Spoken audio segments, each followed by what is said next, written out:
हर शख्स के हिस्से में, हर शख्स के हिस्से में मेरे नबी पाक ने इज्जत लिखी। हर शख्स के हिस्से में रसूल पाक ने वकार, रिश्तों को हुजूर ने इतना मजबूत कर दिया, इतना मजबूत कर दिया कि रिश्ते रिश्ते नहीं दर्द बन गए। माँ का नाम आता है तो आंखों में आंसू आ जाते हैं ना, माँ का नाम आता है तो दिल तड़पता है ना। यार ये इनकलाब है जो मिलाद वाले रसूल ने बर्पा किया। वरना हजरत तारिक इब्ने अब्दुल्ला कहते हैं मैं हुजूर के ऐलान नबूवत से पहले भी मक्के आया था। आप फरमाते मैंने एक बूढ़ी औरत को, एक नौजवान को गले में रस्सी डाल के घसीट के ले जाते देखा, तो मैंने उससे कहा कि ये क्या कर रहे हो, कौन है ये बीबी, क्या मसला है?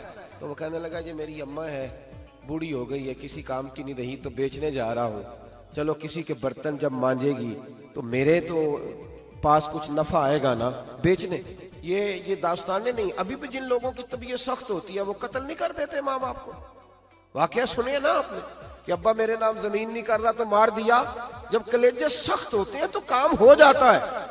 एक तरफ वो मंजर था और एक तरफ ये मंजर है कि हजरत हलीमा सादिया रदी अल्लाह ताला अन्हा, उनका नाम नहीं है हजरत हलीमा का मुस्लिम शरीफ में, वो इमाम जुरकानी ने लिखा है, वरना मुस्लिम में ये रवायत अपने असल अंदाज में मौजूद है। हजरत अबू हुरैरा रदी अल्लाह ताला अन्हु फरमाते हैं कि जनाब हलीमा बूढ़ी औरत, सादी औरत। अगर आप कभी मुआशरती लिहाज से हजरत हलीमा का अंदाज देखेंगे ना, तवज्जो है मेरी बात पर, समझ आ रही है आप हजरात को? जो हमारा मुआशरती माहौल है ना, मुआशरती माहौल, तो हजरत हलीमा सादिया रदी अल्लाह ताला अन्हा की हैसियत आज के मुआशरे में अगर देखी जाए तो एक आया, बच्चों को पालने वाली आया नहीं होती, वो आया थी। स्कूल में एक आया होती है, जब बच्चा छोटे हमारे प्राइवेट स्कूल्स में बच्चे जाते हैं तो औरत संभालती है, दूध डाल देती है, कई दफा फीडर भी पिला देती है। बच्चा अगर पखाना पेशाब करता है तो खिदमत करती। ये औरतें उस जमाने में छोटे बच्चे ले जाती थी, पाला करती। तू बताना दाई की, आया की, मैं मिसाल दे रहा हूं। और नर्स की क्या हैसियत है मुआशरे में। और हजरत हलीमा सादिया जब नबी पाक को वापस लेके आई थी तो चलो कुछ नहीं, लेकिन ना कुछ मुआवजा भी उन्हें हजरत अब्दुल मुत्तलिब ने अता किया था। जनाबे आमना ने उन्हें कुछ, एक माना यह भी हो सकता था कि पैसे दे के ये काम कराया, माना हो सकता था। आज जो घर में अम्मा बर्तन धोती है उसकी क्या हैसियत होती है? वो तो बेचारी जिन बर्तनों को धो के हमें देती है, बाद में उन्हीं बर्तनों में हम उन्हें खाना खाने की इजाजत नहीं देती। लेकिन मेरे रसूल पाक ने रिश्तों को इज्जत दे दी, इस तरह की इज्जत दी, इस तरह की इज्जत दी कि जनाबे हलीमा मस्जिद नबी का दरवाजा गुजरी ही थी कि हजरत अबू हुरैरा फरमाते हैं नबी पाक मिंबर पर उठ के खड़े हो गए। रसूल पाक खड़े हुए, नबी पाक। मैं कभी कभी ये रवायत देखता हूं तो मेरा दिल करता है मैं अपने आप से पूछूं, मेरा दिल करता है मैं अपने यारों दोस्तों खुतबा से, वाइजीन से, पीरों से, मशाइख से पूछूं कि तू भी बता, जब तू शागिर्दों को पढ़ा रहा होता है और तेरे अब्बा जी आते हैं तो तू कभी उठ के खड़ा हुआ है? अपने जैसे लोगों से, अच्छे उलमा की बात नहीं करता, कभी सवाल करो। ये बड़ा मुश्किल काम होता है, बड़ा मुश्किल कि आलिम दीन तकरीर कर रहा, वालिद आ जाए, बंदा उठ के खड़ा हो। लेकिन रसूल पाक ने इज्जतें दी, वकार दिया। जनाब हलीमा दाखिल हुई तो हुजूर मिंबर पे खड़े हुए और इतनी तेजी से हुजूर आगे बढ़े, अपनी चादर को उतारा और फिर मेरे रसूल ने जमीन पे बिछाया और फिर हजरत हलीमा सादिया बैठ गई। और जनाब अबू हुरैरा फरमाते जितनी देर नबी पाक उनके सामने बैठे रहे, अत्तहियात की हालत में बैठे रहे। हुजूर ने रिश्तों को वो वकार दिया, वो हुस्न दिया कि रिश्ते दर्द बन गए हैं।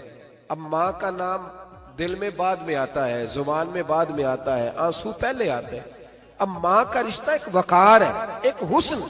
अल-हावी लिल फतावा में इमाम जलालुद्दीन सयूती रहमतुल्लाह लिखा है, फतेह मक्का के बाद ना कमाल हो गया, वराईत अन्नास यदखुलून फी दीनिल्लाहि अफवाजा, फौजों की फौजें दीन में आ गई। एक जमाना तन्हाइयों का होता है, एक उरूज का होता है। उरूज के जमाने में बड़े ताल्लुक, बड़े रश, बड़ी बातें। अब हाल ये था फतेह मक्का के बाद के पहले तो एक आध आदमी कलमा पढ़ता था, फौजों की फौजें आती। एक दिन ना नबी पाक नमाज पढ़ाने आए मस्जिद में। मेरे नबी पाक सल्लल्लाहु अलैहि वसल्लम जब मस्जिद में आए तो मस्जिद खचा खच भरी हुई, गलियां भी भरी, 10,000 के करीब लोग मदीने में जमा हुजूर के पीछे नमाज पढ़ने के लिए। पढ़िए सल्लल्लाहु अलैहि वसल्लम। नबी पाक सल्लल्लाहु अलैहि वसल्लम तशरीफ लाए ना, जैसे ही मस्जिद में दाखिल हुए तो 10,000 का मजमा उठ के खड़ा हो गया। हमारे लिए लोग खड़े होते हैं तो हमारी आंखें पुरनम नहीं होती, बल्कि हम अपना हक समझते हैं। हम कहते हैं इनका बनता है खड़े होना, हालांकि भाई दुनिया सब के लिए खड़ी नहीं होती। जब कोई खड़ा हो ना तो नजर झुक जानी चाहिए और तेरे दिल में ख्याल आना चाहिए कि या अल्लाह मुझ पे रहम ही रखना, ऐ अल्लाह मेरी पर्दा पोशी करना, या अल्लाह ये तेरी दी हुई इज्जत है, मेहरबानी कर खुफिया तदबीर से महफूज फरमा। कि हमें एहसास नहीं होता इल्ला माशाअल्लाह। अल्लाह के महबूब दाखिल हुए तो 10,000 का मजमा खड़ा हो गया। 10,000 आदमी खड़ा हो तो एक कैफ बनता है। तो मेरे जैसा आदमी तो वेस्टकोट सीधी करने लग जाता है ना कि बड़ी शान है जनाब, कॉलर ठीक कर लो, दस्तार सीधी कर लो, क्या बात। इतने लोग भी कभी किसी के गाड़े के पीछे भागे, लेकिन नबी पाक का अंदाज क्या था? रसूल पाक की आंखों में आंसू आ गए। 10,000 आदमी खड़ा हुआ, हुजूर रो पड़े और इतना रोए कि जनाब अबू हुरैरा रदी अल्लाह ताला अन्हु फरमाते हैं कि मैंने नबी पाक के सीने से आवाज निकलती देखी। जब आदमी ज्यादा रोता है तो सीने से आवाज आती। हुजूर रोए कि सीने से आवाज आई। आप फरमाते हैं फिर हुजूर ने आंसू पूछे, फिर नमाज मुकम्मल हुई। जब लोग चले गए तो हज़रत अबू बकर सिद्दीक उठ के करीब गए, कहा या रसूल अल्लाह सल्लल्लाहु अलैहि वसल्लम, आज कोई वजह नहीं थी रोने की, आप आए हैं और रोना शुरू कर दिया। तो मेरे महबूब फरमाने लगे, आज जब मैंने अपनी वो शानें देखी, वो मकाम देखा, तो मुझे अपनी अम्मा की याद आ गई, माँ की याद। रिश्तों को वो इज्जत दी, वो वकार दिया, वो हुस्न दिया। कहाँ नमाज के लिए लोगों का खड़ा होना और कहाँ अम्मा की बात छेड़ देना। मेरे हबीब फरमाने लगे, मुझे अपनी अम्मा आमिना की बात याद आई। मेरी माँ ने तो वो दौर देखा था जब वजूद पे कपड़े भी पूरे नहीं थे, दिल करता था आज अम्मा मौजूद होती, मैं नमाज पढ़ाने आता, अल्लाहु अकबर कह के नियत बांधता, सुभानक अल्लाह के बाद सूरह फातिहा पढ़ता और सूरह फातिहा मुकम्मल पढ़ लेता कि मेरी अम्मा अम्मा को कोई काम याद आता। वो पर्दा सिरका के कहती, बेटा मोहम्मद मेरी बात तो सुनना। तो महबूब फरमाते, अल्लाह की इज्जत की कसम मैं नमाज छोड़ देता, पहले माँ की बात सुन के आता, मैं छोड़ देता नमाज।